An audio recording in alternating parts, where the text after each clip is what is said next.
দুনিয়ায় কাকে বিশ্বাস করবেন আর কাকে করবেন না সেটা বোঝা আজ সত্যি খুব কঠিন হয়ে পড়েছে।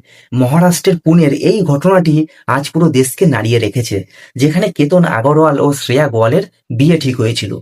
আর কিছুদিন পরেই তাদের বিয়ে হওয়ার কথা ছিল। বিয়ের আনন্দ প্রস্তুতি চলছিল জোর কদমে। এমনকি বিয়ের জন্য 17 কোটি টাকার একটা প্যালেস বুক করা হয়েছিল।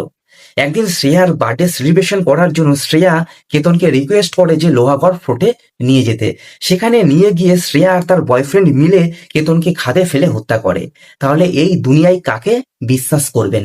কেতন কতটা ভালোবাসতো শ্রেয়াকে, কত কি করেছে তার জন্য, কত কি সারপ্রাইজ দিয়েছে তাকে, আর শেষমেশ তাকে ভালোবাসার জালে ফেলে তাকে হত্যা করলো সে আর তার বয়ফ্রেন্ড মিলে। আমার একটাই প্রশ্ন, মেয়েটি যদি ছেলেটিকে বিয়ে করতে নাই চাইতো, তাহলে তার পরিবারকে জানিয়ে দিতে পারতো যে আমার বয়ফ্রেন্ড আছে, আমি এই ছেলেকে বিয়ে করতে পারবো না। কিন্তু সে সেটা করেনি, কন্টিনিউ ভালোবাসার অভিনয় করে গেছে। আর এই অভিনয়ের কারণেই একটা নিরীহ ছেলের জীবন এইভাবে চলে গেল, আর একটা পরিবার তাদের একমাত্র সন্তানকে হারালো। এটা শুধু একবার নয়, এর আগেও বহুবার চেষ্টা করেছে শ্রেয়া কেতনকে মার্ডার করার জন্য। ঘটনায় পুলিশ শ্রেয়া আর তার বয়ফ্রেন্ডকে গ্রেপ্তার করেছে।